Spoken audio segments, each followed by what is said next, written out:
اسمع لوصف النبي محمد صلى الله عليه وسلم.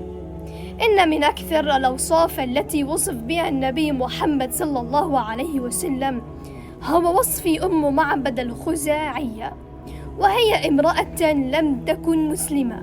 عندما هاجر النبي صلى الله عليه وسلم مع صاحبيه عبد الله بن ريقط وأبا بكر الصديق، فمروا على خيمة أم معبد فسألوها قليلا من اللبن، قالت ليس معي شيء.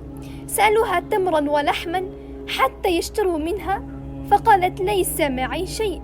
فنظر النبي صلى الله عليه وسلم فوجد شاة ضعيفة هزيلة، فقال لها يا أم معبد ما خطب هذه الشاة؟ قالت شاة ضعيفة هزيلة. فقال لها النبي صلى الله عليه وسلم أتأذني لي أن أحلبها؟ قالت أأذن لك إن وجدت فيها شيء أحلبها.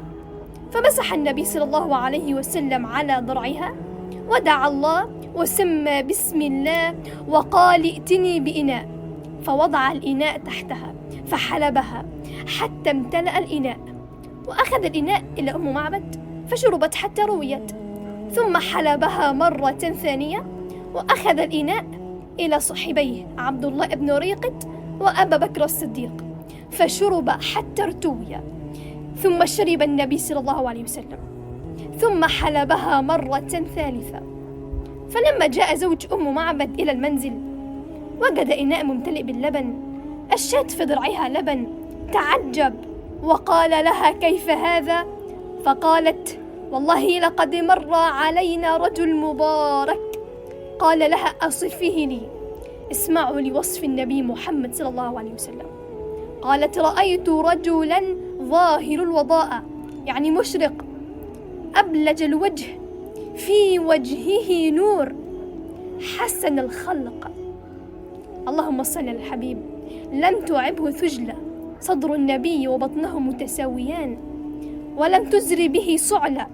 رأس النبي صلى الله عليه وسلم ليست بالكبيرة ولا بالصغيرة، كانت متوسطة متناسقة مع جسده.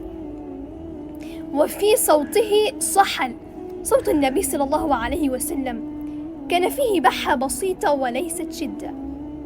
وفي عنقه سطع.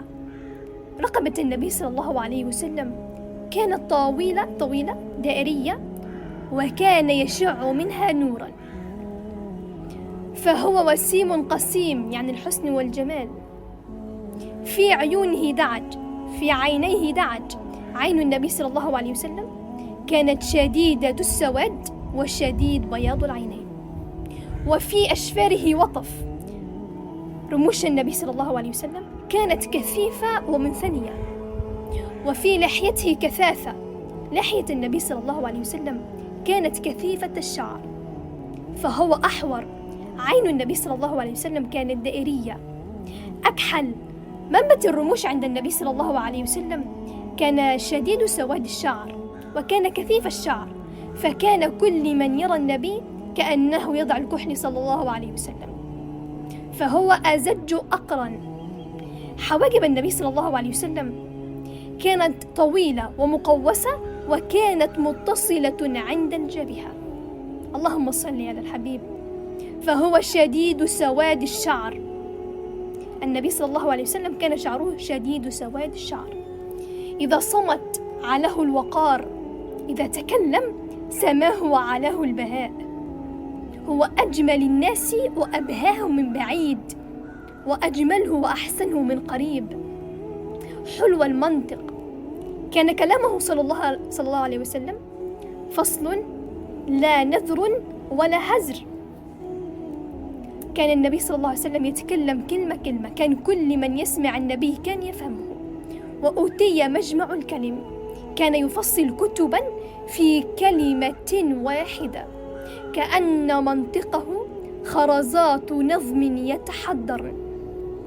ربعة لا تقحم عين من قصر ولا تشنأه من طول.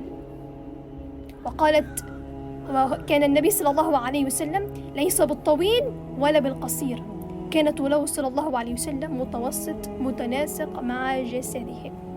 وقالت أم معبد في هذا الوصف فهو غصن بين غصنين، النبي صلى الله عليه وسلم كان بين عبد الله بن ريقط وأبا بكر الصديق، فهو أندر الثلاثة منظرا وأحسنهم قدرا، وكان له رفقاء يحفون به، إذا قال استمعوا لقوله، وإذا أمر تبادروا إلى أمره، محفود محشود، يعني يحفون الناس صلى الله عليه وسلم إذا تكلم، لا عيبس ولا مفند.